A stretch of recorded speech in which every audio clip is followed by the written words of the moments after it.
په شنګلا کنډو کې د KPL په نوم کرکټ ټورنمنټ سرته ورسېدو. په دې ټورنمنټ کې 53 ټیمانو برخه اخیستې وه او فاینل میچ یې د دنکوي او د کنډو پټي ترمنځ وشو او دا فاینل کنډو پټي په خپل نوم کو. د دې فاینل میچ مهماني خصوصي کوارډینیټر پرایم منسټر یوث پروګرام ضلع شنګلا انجینیر طاهر خان و. ملګرتیا کې ورسره چیرمن کریم الله شفیق خان میاخوبر شرکت کړی و.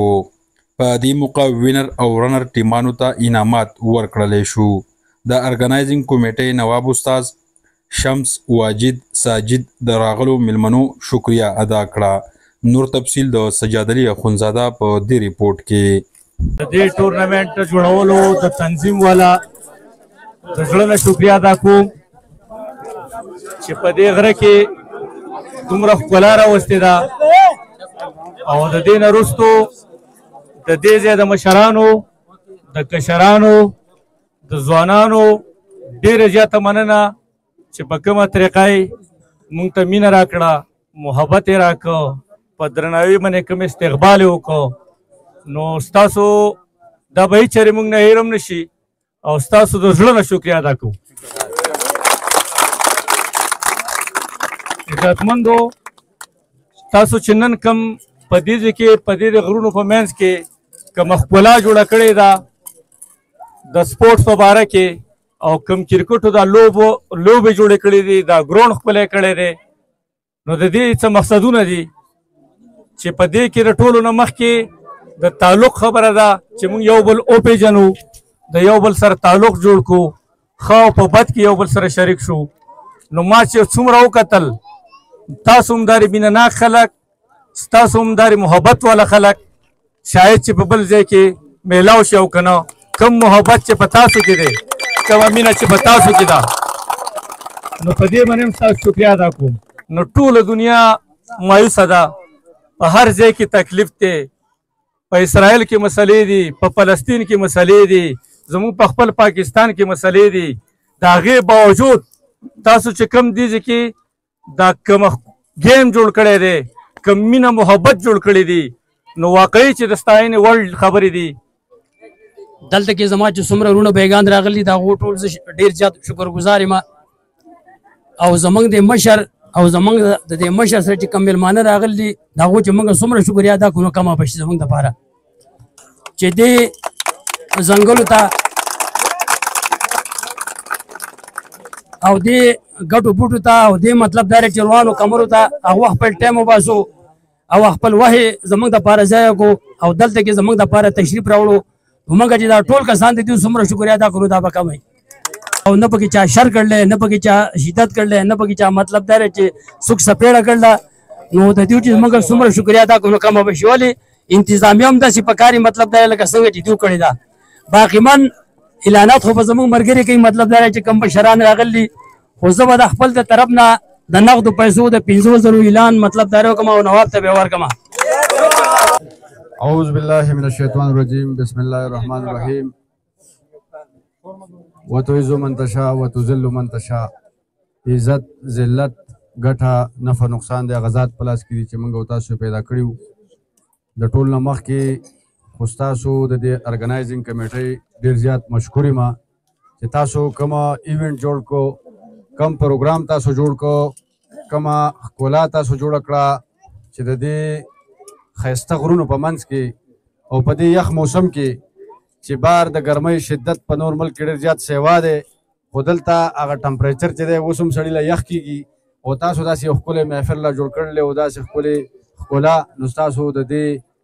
زه ستاسو د ستاینې وړ یې، تاسو د داد قابل یې، نو زه ستاسو مشکور یم او ستاسو شکریه ادا کوم. بیا تاسو چې کومه خبره وکړه چې را زموږ هغه گیم چې دی هغه په خیر سرته ورسېد، شر شاتار پکې ونه شو، جنګ جګړه پکې ونه شوه. خو تاسو ته به زه د گیم حوالې سره یو خبره وکړم چې گیم چې دی دا یو فزیکل اکټیویټي ده او دا د ضرورت دی د انسان دپاره چېرې دا فزیکل اکټیویټي موږ کوو دا یو ایکسرسایز دی. نو مشرانو له هم پکار ده چې کوم خلک ډېر زیات ضعیفه نه وي او لږ ډېر مطلب هغه خپل هغه حرکت کولی شي نو پکار چې هغه هم په ګیم کې سالي ځکه چې دا یو فزیکل اکټیویټي دا زموږ د ټولو لپاره ضروري ده او دې سره مطلب مختلف مسلې ختمېږي بیماریانې ختمېږي نو د هغې خپل یو اهمیت دی زموږ په زندګۍ کې په ژوند کې د دې خپل یو رول دی او دا چې دی موږ له پکار دی چې موږ د خپل نوجوانان د خپل ځوانان دا موږ پروموټ کړو دوی موږ سپورټ کړو او دوی موږ په دغه حوالې سره په هر لحاظ سره دوی له موږ هغه ترجیح ورکړو نو دغه او دویمه خبره دا ده چې تاسو خانجي خبرې وکړې چونکې زه د یو سیاسي خاندان سره تعلق ساتم انجینیر امیر مقام صاحب زمونږ مشر دی او دا ضلع شانګلې په خاوره موږ ولاړ یو په شانګلې کنډو کې دا کم ټورنمنټ چې تاسو را جوړ کړی دی نو دا یو سیاسي میدان نه دی خو البته ستاسو د یوت په حوالې سره به زه دا خبره وکړم چېرې کومه حکمرانان په موږ قابض دي ما ته چا وویل چې سیاسي خبره به نه کوئ نو ټیک ته اورو به هر سړی که یو سړی هرې پارټۍ کې هر لحاظ سره خو نه اورېدل هر سړی پکار او هغه خبرې چې دی هغه ګین کول پکار نو کوم حکومت چې د پی ټي آی په موږ باندې د 1200 کالو نه په موږ باندې قابض دی هغو د نوجوان په نوم باندې هغه ووټ اخیستی دی په دې نوم یې ووټ اخیستی دی چې موږ به تاسو له ګروڼونه جوړو په هر تحصیل کې به دلته موږ دغه فیسیلیټي پرووایډ کوو نو تاسو نه تپوس کوم د شانګړې کنډو کې موږ ولاړ یو د 12-13 سال کې هغه ګراوند موږ خو دلته وینل ده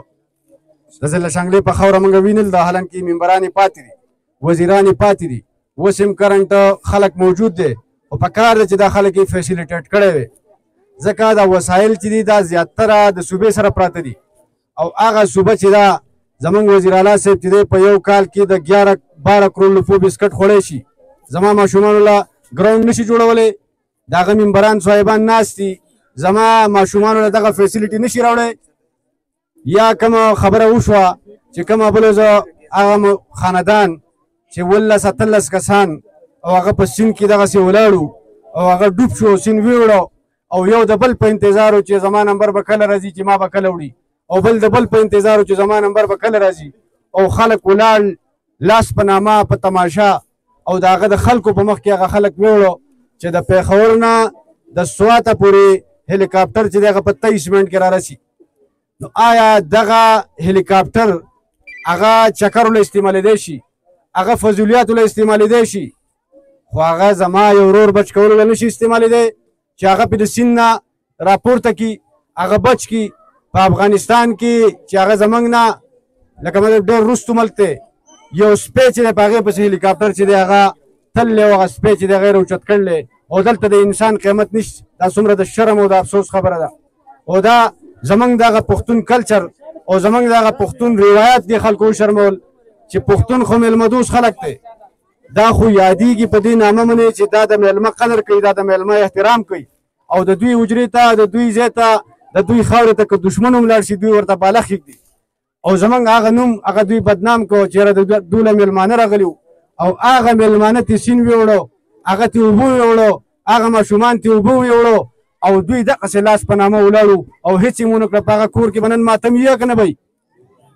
دا د دې ذمهدار څوک دی دغه صاحبانو به تقریر کوو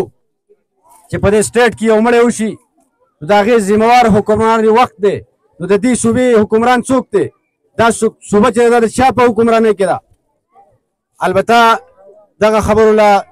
اوس ستاسو خبرو له راځم چې کومه ستاسو د ګیم خبرې دي موږ تاسو له رالو دلته نو زه دلته ګوره اعلانونو له نه یم راغلی چېرې زه تاسو دلته اعلانونه وکړم او ستاسو هغه پخواني بادشاه والا قصه نه کومه چې هغه بادشاه سړي ته ووایي چېرې ته زه به تاله ما ته سندره ووایه هغه سندره چې شروع کړه اواز یې ډېر خوږ و هغه د ده دپاره هیرې جواهرات او ډېر څه اعلانونه یې وکړو نو چې کله هغه پروګرام ختم شو نو هغه ورپسې سهار له راغی بادشاه سلامت تا ماله دا اعلان کړی و دا دې کړی و دا دې کړی و نو هغه وایي دا خو ستا زما غوږونه خواږه کړه او ما ستا غوږونه خواږه کړه نو هغه قصه سره نه کوم زما ینګسټر یې ځوانان یې نوجوانان یې زما وروڼه یې زه تاسو له راغلی یم په مینه په خلوص ستاسو هغه جذبې اپریشیټ کولو له راغلی یم چې تاسو کومه ایونټ جوړ کړی دی تاسو به مزید انشاءالله تعالی د دې نه به ښه پروګرامونه ارینج کوو موږ به تاسو سره دلته ناست یو انشاءالله تعالی تاسو به سپورټ کوو ستاسو چې د ګراوند کومه خبره ده ما ته زما غرور ووي او د باچا هم ووي چې را د دې ځوانانو لپاره دلته د ګراوند مخکې هم تا ته موږ ویلي وو او اوس هم زموږ تا ته دا ډیمانډ دی چې د انجینر صاحب په نوټس کې راوله چې دلته دې ځوانانو له یو ګراوند جوړ کړي. نو ما دوی ته دا خبر وکړه چې ځمکه به تاسو ګورئ او انشاءالله تعالی د انجینر امیر مقام په وساطت به تاسو له دلته موږ ګراوند چې دی انشاءالله تعالی د هغې ته زموږ نه څه کېدی شي هغه به موږ کوو انشاءالله. او دا درته اعلان نه کوم خو انشاءالله تعالی دا به عملي کار به کوو انشاءالله تعالی. نو په دې به عمل انشاءالله تعالی. او دویمه خبره دا ده چې هر سړی ځي په داسې ایونټس کې هغه اعلانونه کوي چې ما دومره د روپو اعلان وکړو ما دومره د روپو اعلان وکړو نو زه تاسو ته اعلان نه کوم. صحیح ده جي زه تاسو ته اعلانونه نه کوم خو بهرحال زه تاسو ته به چې زما کوم زه څه شی ورکوم نو همدغه به انشاءالله تعالی ستاسو چې کوم د ارګنایزینګ کمیټۍ مشران دي اوس به زما سره میلاو شي او زه به سره د خپل طرف نه تعاون وکړم چې هر څومره مې کولی شو زما هر څومره وس